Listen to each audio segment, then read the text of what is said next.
si speedometernya Pak Umar, Fortuner VNT. Ya, kondisi rusaknya cukup parah ya. Ini solarnya bekas dicabut, bekas diputer-puter nih. Kondisinya sekarang stuck nih. Ini kondisi rusak dua macam. Tadinya bisa naik nggak bisa turun sampai seperempat. Setelah itu dibawa ke bengkel, dibongkar, dinamonya sekarang jadi rusak. Ini kita tes di alat pengganti pelampungnya. Pada waktu posisi E, harusnya posisi E ini jarum kalau yang benar dia nggak boleh naik. Ini naik nih, bergerak. Jarumnya bergerak. Ya, jarumnya juga ada bekas diputer-puter ya. Nanti kita harus kembalikan ke standarnya. Ini nggak normal nih. Ini pada waktu di E harusnya dia tidak bergerak, dia bergerak. Dan bergeraknya karena jarum bekas diputer, mungkin sekarang udah posisi setengah nih yang benar. Karena diputer, dimundurin, jadi kurang lebih ada di seperempat lewat dikit. Ini kondisi sebelum kita bongkar, sebelum kita kerjakan nih ya. Kita pindah ke seperempat. Pada waktu seperempat, ini titik awalnya udah mundur nih tadinya ya, karena bekas diputer-puter ya. Waktu seperempat aja dalam kondisi mundur aja ada di setengah. Pada waktu setengah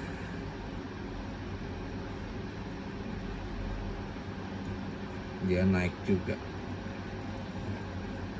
ada di setengah lewat dikit, tapi bukan setengah lewat dikit karena startnya udah di bawah 0, kemungkinannya ada di 3/4. Pada waktu 3/4, jadi ini untuk diakali atasnya, tapi bawahnya tetap nggak normal ya. Waktu 3/4 dia ada di 3/4. Waktu full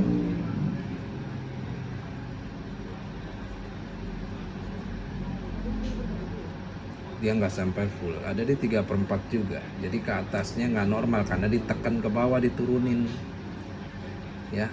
Nanti setelah kita perbaiki kita videokan lagi ya Pak Umar. Ini speedometer Pak Umar Fortuner VNT yang dari Banjarmasin ya. Ini kondisinya sudah beres nih Pak ya. Sekarang pusat startnya bensin udah normal ya, posisinya di E kurang sedikit. Ini kondisi sebelum kita tes ya. Ini kita tes sekarang menggunakan alat pengganti pelampung nih ya. Kita tes di E ya Pak. Harusnya yang normal tidak boleh naik, lampu res tidak boleh mati ya Pak. Ini posisi di E ya, kita tekan sekian lama. Ini pengganti pelampung nggak naik ya Pak ya, lampu res juga nggak mati ya. Kita pindah nih sekarang ke seperempat ya Pak ya. Kita pindah ke seperempat, dia mulai naik, bergerak Pak ya. Sebentar lampu res mati nih. Nah udah mati ya. Dia bergerak ya. Ya sudah berhenti nih di seperempat ya Pak ya. Sekarang kita pindah ke setengah. Kita pindah ke setengah, dia bergerak lagi ya Pak.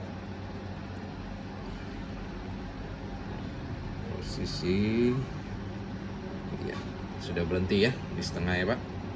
Kita sekarang pindah ke 3/4. Pindah ke 3/4, dia bergerak lagi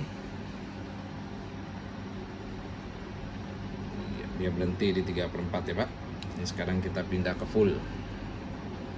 Tadi akibat diturun-turunin jarumnya jadi nggak bisa naik sampai full. Sekarang dia harus bisa naik sampai full karena sudah normal ya. Ya udah sampai full, berhenti ya Pak. Yang terpenting nih Pak, yang bikin Bapak mogok nih, saya pindahin ke E Pak. Harus dia turun sampai di E dan lampu res nyala. Itu menunjukkan di tangki dan di meteran sama. Jadi nggak ada resiko mogok, nggak ada resiko Bapak terlihat di tangki masih seperempat sedangkan di tangki sudah habis atau setengah sudah habis. Itu sering terjadi yang bikin mogok ya. Ini kondisinya kita tes, jadi sebelum kita kirim Bapak bisa tahu hasilnya yang sudah kita kerjakan. Jadi yakin besok mau sampai res pun tetap tidak mogok, asal Bapak tahu pada waktu res ya langsung beli solar ya. Udah nyala lampu resnya itu Pak ya. Ini posisi di E, udah nyala lampu res dan berhenti di E kurang sedikit. Ini posisi kurang lebih solar habis mungkin sekitar ya 3-5 liter ya, kurang lebih kalau posisi segini. Ya, kalau udah nyala itu lampu resnya udah segera beli ya. Oke, sudah beres nih Pak ya. Nanti kita packing untuk kirim kembali ke Banjarmasin. Terima kasih Pak Umar.